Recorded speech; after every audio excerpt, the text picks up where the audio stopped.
Hello, I'm Joe Liberatore. Welcome to a very special edition of the Gay News Network. GNN devotes this episode to legendary talk show host Phil Donahue. You'll see the recent awards ceremony held here at the National Press Building in the heart of Washington, D.C. Also, don't miss an exclusive television interview caught by our own roving reporter, Bob Connoley. We realized that it was nothing more or less than a very important civil rights struggle underway here, and now we see this revolution grown exponentially over the past several years. The force is significant, and it will never, ever go away. This has been something to see, and I've had a front row seat to this drama. And stay tuned as GNN receives some special awards of our own. Watch the special episode of the Gay News Network and its tribute to Phil Donahue.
More than 140,000 Americans have joined Peace Corps. Returning home, their experiences last a lifetime. Meet Sandra Hood, a substance abuse counselor, and Jean Lee, a community services director. Overall, my Peace Corps experience has enriched my life in ways that are very hard to define. Peace Corps service prepares me for what I'm doing now because it taught me how to think quickly on my feet. Peace Corps volunteers, changing America and changing the world. See how you can make a difference. Just a second. Merely because I subscribe to the point of view that homosexual relationships are abnormal doesn't mean that I deny them the right to advance acceptance of their abnormality. I'm not denying that. But once you call me abnormal, Big deal. You bespeak a president. Is that verbal abuse? This is a prejudice. Now, when people You call are me normal and homophobic I'm not. and bigotry, isn't that assault? Now, all I'm saying is abnormal, which is a relatively mild word. Yeah, but if you don't think I'm normal, you're not going to respect me. Welcome back. I'm Joe Liberatore reporting from outside the National Press Building, where Phil Donahue, talk show host legend, recently received a Lifetime Achievement Award from the National Director of the Gay and Lesbian Alliance Against Defamation. Presented to Phil Donahue for his long-term support of GLAAD and the lesbian and gay community, December 10th, 1996. This will enjoy a very high pedestrian area of my home.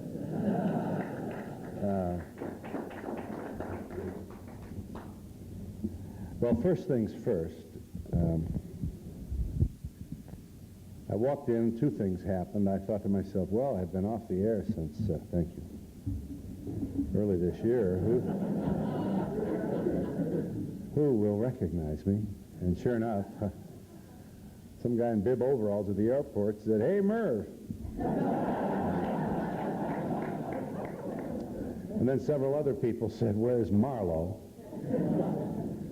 She sends to you her heartfelt best wishes.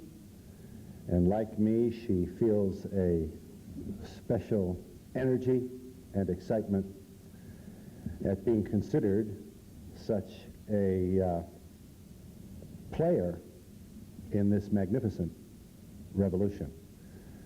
So I just might take a moment to, in a very shortened way, share with you how I got here. I was a child of the 50s and the product of 16 years of Catholic education, including 4 years at the Citadel of higher Catholic education in America, the University of Notre Dame. I'm very, go Irish. I'm very grateful for that education. It was offered to me by a lot of very, very dedicated people who worked long hours at almost no pay for the education of little Philly and countless others like me. And when I graduated from Notre Dame in 1957, it wasn't long before most of us realized that we were prepared for a world that never materialized. Nobody told us they would shoot our president. Nobody told us we'd lose a war. Nobody told us we'd lose our leadership in automotive engineering. Nobody told us that you'd have to have two people working in order to make it to the next paycheck. So much has happened to us since my graduation and since the birth of the Donahue Show in 1967. But let me say this. If I had gone with General Motors, I would not have had this wonderful experience of having a front row seat to one of the most startling, dramatic, and rapidly evolving revolutions of the 20th century. In 1957, when I graduated from Notre Dame, nobody was out. Nobody.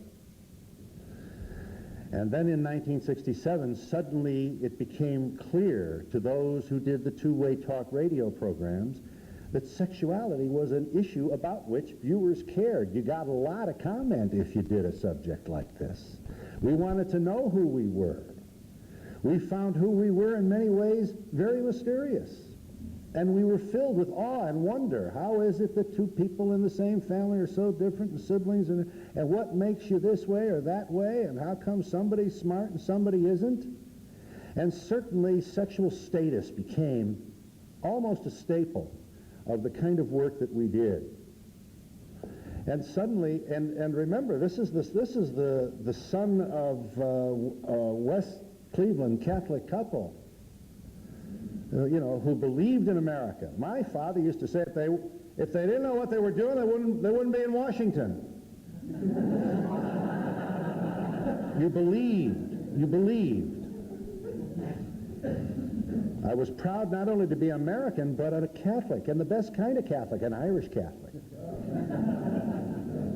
I never could figure out what Rome was doing as why would the Vatican be in an Italian place? Because all our bishops were Irish and all the nuns were Irish. And then in the 60s, things began to fall apart for us. And suddenly we began to question all these things that we had accepted with such fervent, passionate belief. And I began to examine who I was in terms of race. I grew up in a church with white statues, white priests, white nuns. A white guardian angel helped me across a rickety bridge in the woods. The Trinity was white. We had a white Father with a white beard, a white Son, and the Holy Spirit was a white bird. And we began to appreciate that you can't come out of this experience without having at least the vestiges of racism within your soul. You can't fix it if you don't know you have it. Eeny, meeny, miny, mo, catch a nigger by the toe. I said that like Mary had a little lamb. What did this? Then I met Muhammad Ali. And he wanted to know why we called devil's food black, devil food cake, black cake, devil's food cake, white cake was angel food cake. And I began to examine myself and look in the mirror and say, holy cow. I have it. I have it. And we have to get on, and my kids are going to have it. The Catholics are raising another generation of racists. Don't go away. We'll be right back with more when the Gay News Network continues its special coverage of Phil Donahue. Angelica has AIDS. Kevin has AIDS. Old Mr. Lee has AIDS. Tanya has AIDS. The family next door has AIDS. Ferdinand has AIDS. Chris has AIDS. Los Angeles has AIDS. Maybe you don't know anyone yet. All of us will. How could you help if someone told you that she had AIDS, that he had AIDS? I'd put them in touch with a source for all the services they need. AIDS Project Los Angeles. Give them this number. Help is very near. Hello, my name is Betty DeGeneres.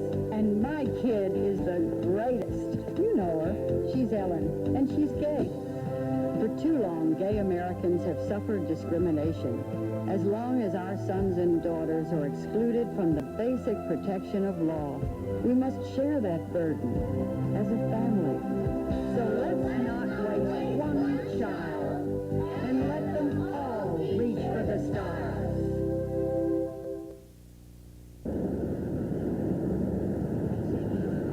Welcome back to our show. Let's see more of Phil Donahue's acceptance speech when he received a Lifetime Achievement Award from the Gay and Lesbian Alliance Against Defamation. And then I began to look at some other things. How I had gone to high school with guys who wanted to beat up queers. I could never understand why you wanted to beat up a queer. I didn't want to be with queers, but I didn't want to beat them up. So I guess I had, what would you say, grade B homophobia. Not the virulent kind, but it certainly wasn't something you wanted to have or carry around with you all the time. And let's understand this.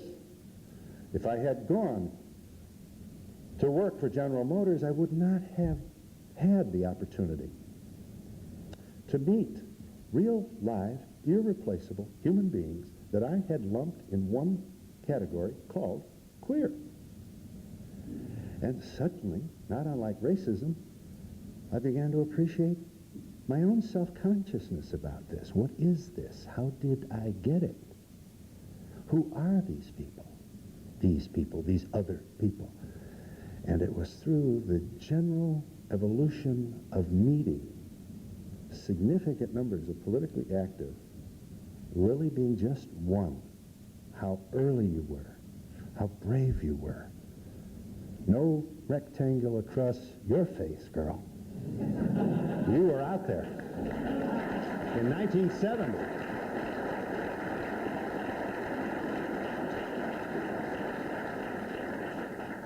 I met football players who were gay. I met Republicans who were gay.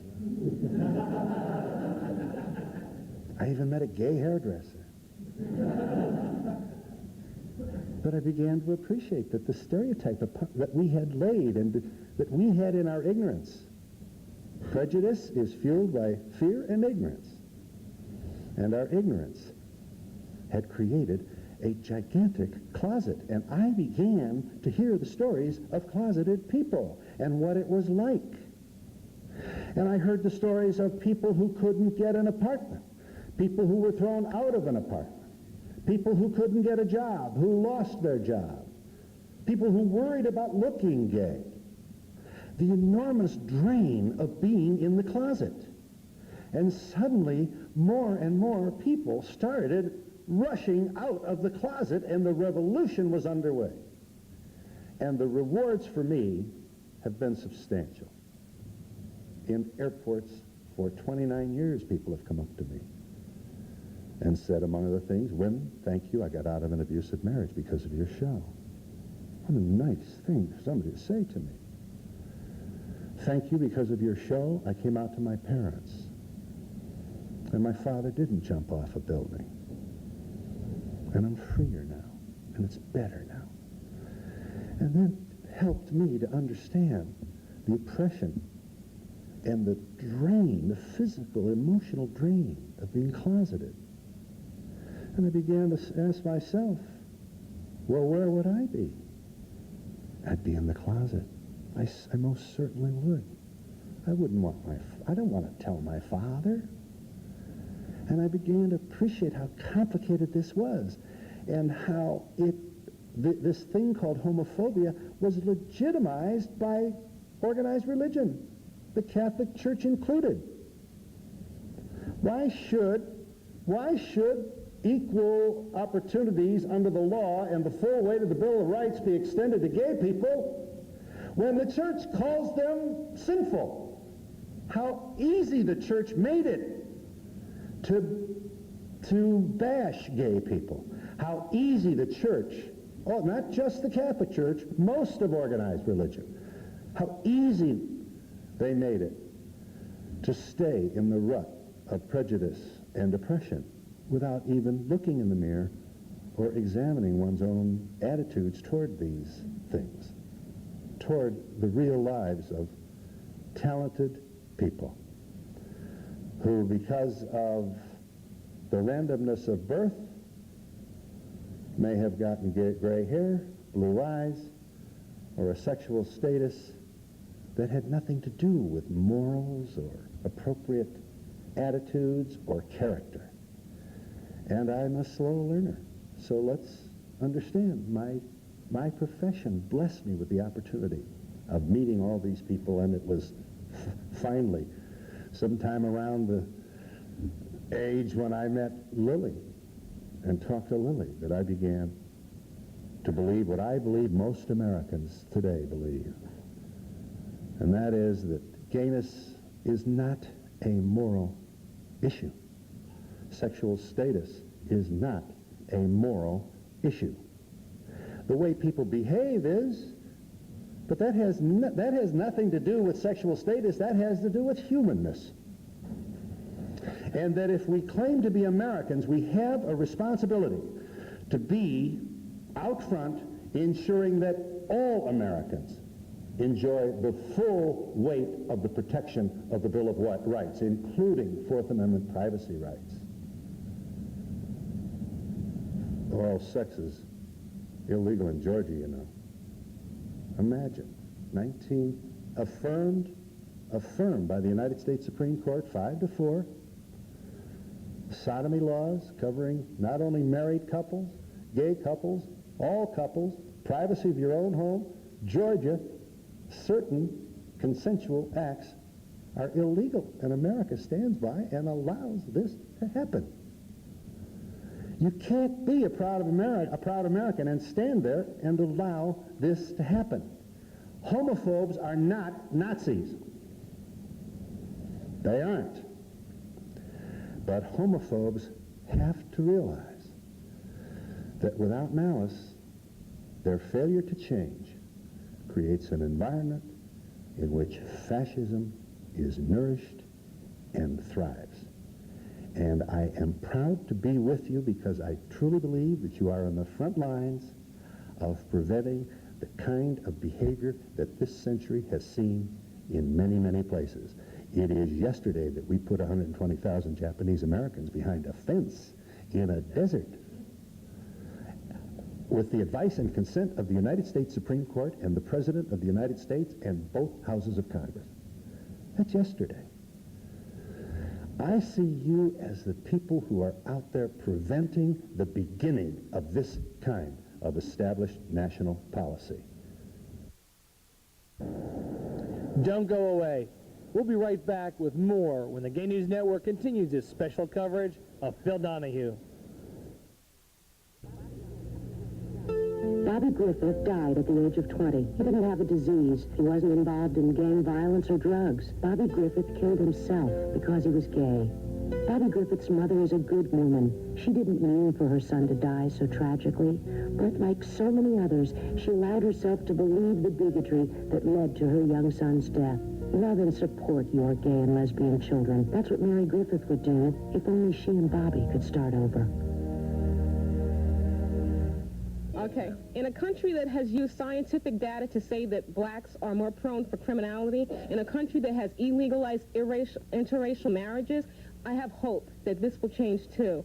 And I think that speaks to the responsibility of this program, which I thank God is out there, to promote all of who we are. Faces like mine, faces like Cathay. You had your chance, now, okay? No, you be quiet. I'm an educator. You learn, okay? And that's why it's important to have faces that look and promote people of color who are queer, to promote women and their issues, and you keep doing what you're doing, and he'll get it soon. He'll get it. Yeah.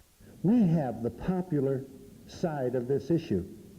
America sees this.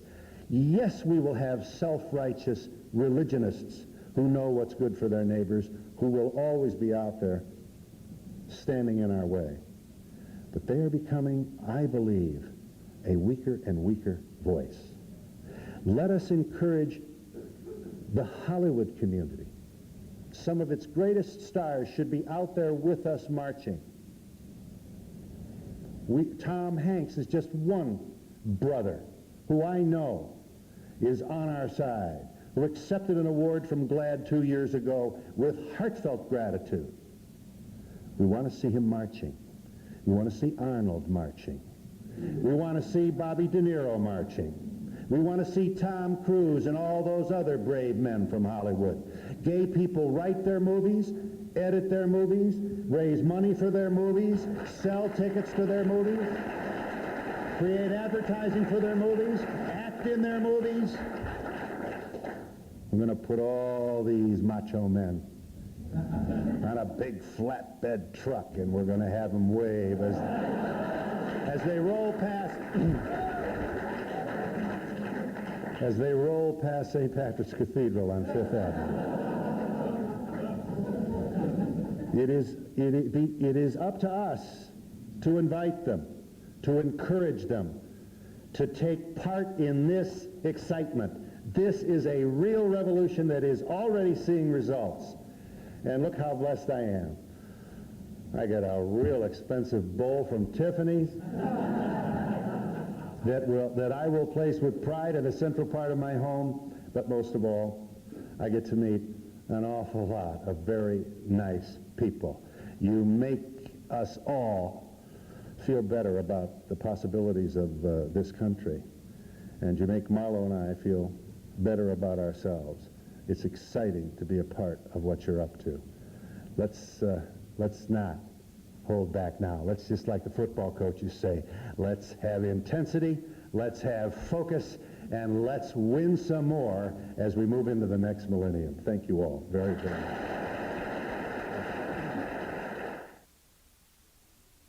Phil, thanks so much for speaking with us this evening. Pleasure.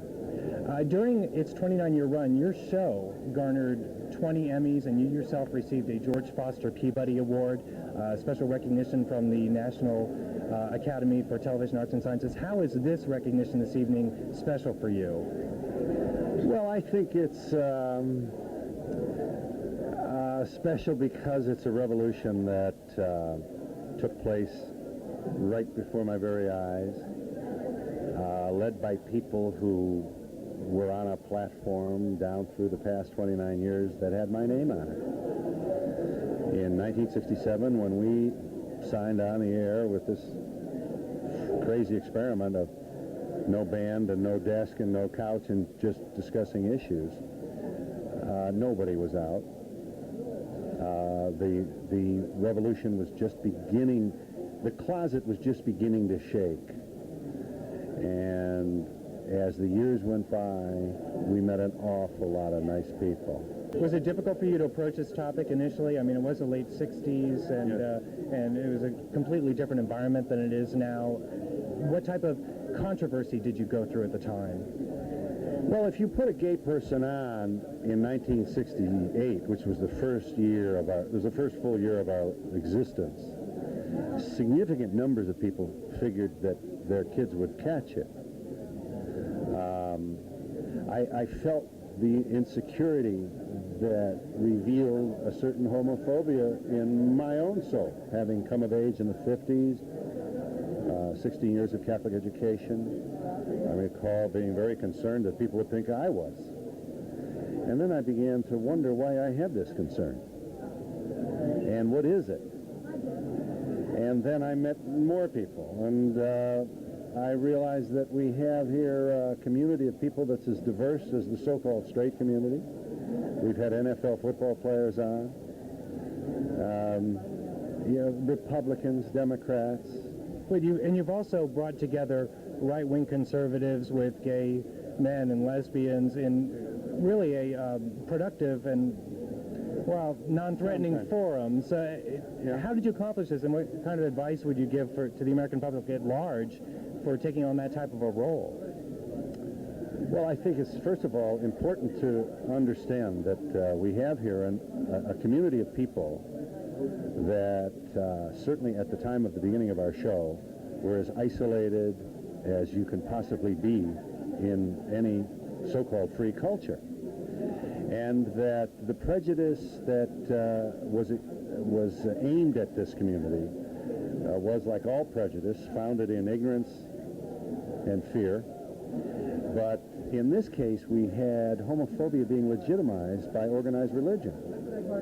So when you have all this against you, you begin to appreciate the tremendous isolation that must have been inside the closet. And that's when we started becoming smart about how terribly virulent was this ism that was affecting the lives of significant numbers of people.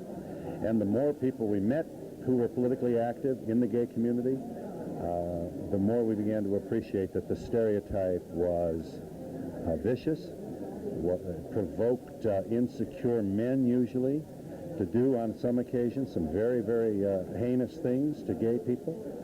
And we realized that it was nothing more or less than a very important civil rights struggle underway here. And now we see this revolution grown exponentially over the past several years. The force is significant, and it will never, ever go away. This has been something to see. And I've had a front row seat to this drama.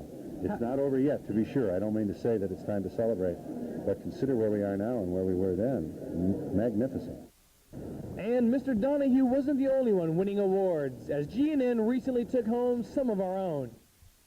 So I think once again we're kind of breaking stereotypes, and we're showing that gay people look like everybody, and I can pass, but I'll still talk about gay issues all the time, and I think it shocks people. And I show up with microphones that say Gay News Network at community events, and people are surprised, and I think that's great. So we're really proud to be representing everybody, and look for us, and look for us out there, and come and talk to us. And we are on the web. We'd like to mention that everyone else has said the web. America Online, we're on the web. Come visit us. You will actually find backup to the stories we read on the air. If you're not familiar with the program, it's 30 minutes long. It comes out 4 times a year. We produce it quarterly. And we also show international, national, regional news stories, and entertainment news, sports, music. Check the Washington GLAAD for your local listings. It's the best source. So thank you very much. And W.